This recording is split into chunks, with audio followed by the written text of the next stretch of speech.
the focus is still the same. So nothing really changes for us, no matter who our opponent really is. And then with Arvo, what makes him a middle linebacker? See, last year he played edge at this point. I thought a lot of us thought he was going to play outside. What makes him a middle linebacker? Arvo's made a lot of strides this year. He's done really well with understanding the defense, the structure of how we play here, and he's getting a lot smarter, and he's super athletic, so he can pretty much play anywhere on the field. So we feel like Akron's probably the best spot for him, and he's doing really well. How has Caleb enhanced your defense? Obviously, he came in with all the claim. Now you've got practicing for a full offseason. How has he enhanced it? Yeah, he's one of the smartest young players I've ever been around. Really, he understands football just on a higher level, and so when we go out there with him, it's just excelling our defense just that much more. I mean, he's a super athletic, super talented, but he's super smart too. So I can't say enough good things about him as a player. People mention his football acumen. It seems good for that adjuster role. Oh yeah. He helps. Does he work with you in tandem and stuff? Just because that position. He helps everywhere though. I would say especially at Mike, but getting the entire defense in the right position. He's really good at doing that. He's like you say, he's good football. He's good at football IQ, and he's really showing that he deservedly played really well last year and got a lot of awards because of it, because he's puts in the work and he puts in the time and effort. How much does a game week preparation change for you now that you have James as the full-time linebackers coach, and not really having the defensive coordinator in the room at all times, but having an actual linebackers coach? Has the game prep changed now that you're into game week? No, I wouldn't say it's fully changed, but it's definitely more. I would say structured. We do that on purpose though, because you always find things that you can get better at. I mean, that's any year, and every other year, you try to figure out where you lacked at and ways you can enhance it. And studying and watching film, especially with young backers, it's something that we can always improve on. So I think that's an area we improve. When you're not on the field, someone else is going to have to be wearing that green dot. Who is that behind you? And then how? I mean, I would assume as an older guy, yeah, you've got a decent sense for all the other stuff that goes on with being on the field. So you're kind of adjusting more to that.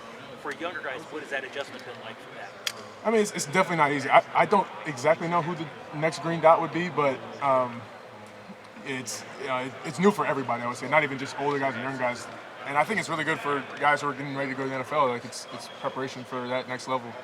It's not very easy, but it's getting used to having to communicate on a different level. It's at home games especially going to be tough if you got 100,000 people screaming on third down. You got to be able to communicate effectively, quick, and really make your voice heard in ways that maybe you didn't have to earlier with signals. So it's just gonna be an adjustment, but there's always adjustments in college football. How weird is it for you to be at home, but you might have the disadvantage?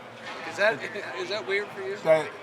That's something we take into account. It definitely is weird, but I'm interested to see how it goes though. I didn't think about that. Because if it's third down, the crowd gets crazy, and we still gotta make a signal or make a call. So you're just gonna be doing this a lot. Maybe. We're not sure yet. We'll see how it goes. We're definitely going to be learning on the fly, though, because it's something no one's done in college football, so it'll be interesting. I know whenever you guys play Penn State or wherever, there's you can pump in crowd noise to practice to kind of prepare for that. Do you guys do that defensively? Are you prepared for that, for your role for that? Yeah. We've done that, especially during camp. Right. I mean, that's for anybody, though. When you know you're going to have big crowds, I mean, we prepare for all that. Coach D does a really good job to make sure we have all those bases covered. Cody, what does Caleb Downs' presence do for you as a middle linebacker? I mean, it's really just like a security blanket, really. I mean, he's super smart. I was telling you earlier, his football IQ is super high. So it's just another level of another coach on the field, pretty much. So he's super athletic, super talented, but super smart, and he takes the time off the field really intently, and he does really well. Does he allow you guys to be more aggressive on defense? I mean, aggressiveness really determines. It's probably around whether the trends of the game, really. I mean, you're not going to really just send guys no matter what because you have a good safety back there. But it depends on what Coach Knowles is really thinking. So I can't really speak to that at all times. So. Sonny's moving on a lot. The other day, Jim mentioned that he could play Will and he could play Mike at times if he wants to give you a rest. What does that say about Sonny that he's able to learn both those linebacker spots so quickly? I mean, in all honesty, it really speaks to his work ethic. He's in the meeting room all the time. He's always watching film, always doing all this stuff to, just for a shot to play whatever position he's playing. he's doing a really good job. I can't really say enough good things about him because he's putting in that time, and that's really where you win and lose games. Really, it's in that meeting room, it's in the film room. You know, he's been able to adapt, and he's a smart player, so he's been able to really learn a lot of positions, and he has the knowledge of the safety position, and he's using it to help him play linebacker. So it's really beneficial for him. How would you kind of describe your communication with Sonny on the field? What does that kind of play out like, and what does it look like? Communication and like when he's right next to you, how do you guys communicate? I mean, you know, it's first of all now because of the radios now we're like it's first call, but like we try to make sure we know exactly what we're doing at all times because you know when bullets are flying sometimes you know it gets a little crazy, but I mean that's one thing that comes with a lot of reps. You know, it's being able to know what they're thinking before they really think it because you've got so many reps together. So that's what we're trying to really develop now and try to get on that same wavelength, same page. Is that where that film room stuff you're talking about with him kind of comes into play? Yeah, no, he's and he asked me a lot of questions just learning about playing linebacker, and I mean he's more far along than just learning linebacker. He's a full-time backer now, but he's been doing really well just asking questions and getting to know the ins and outs of how to play backer. Cody, I know you answered this. I know you answered this already. I wasn't over here. The radios, how is that going so far for you, and what's been the challenging part, and what do you like about it? I do kind of like it. I mean, it's definitely an adjustment, but it's easier to like get a call first. Like you don't have to wait for a call. Like your coach knows how to give it to you, but it's the struggle is going to be with the crowd. Like that's going to be the biggest thing. And I mean, NFL games aren't really as crazy as college football games. So I mean, when we have the shoe kind of going crazy, it's going to be kind of it'll be interesting. We'll see how it goes.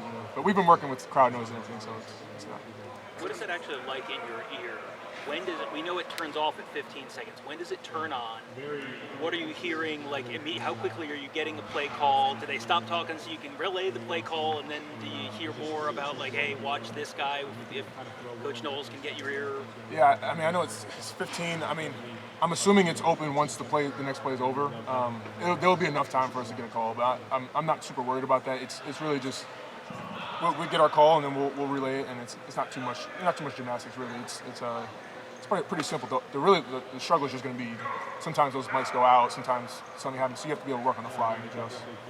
Last question. In the past, it's been like the middle linebacker relay plays, but also lead the entire 11.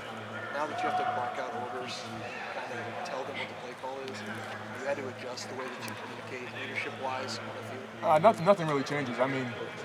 Even if we were in signals, I'm yelling the call out. I'm still trying to get everybody set. So that's not really a big adjustment for me. It's just another layer. It actually helps you become more vocal as a linebacker, especially for the young backers, because they have to now vocalize what they're thinking and what they're seeing, and I think it's a good thing. So. All right, Cody. Thank you. Thanks, Cody. Appreciate it. No problem.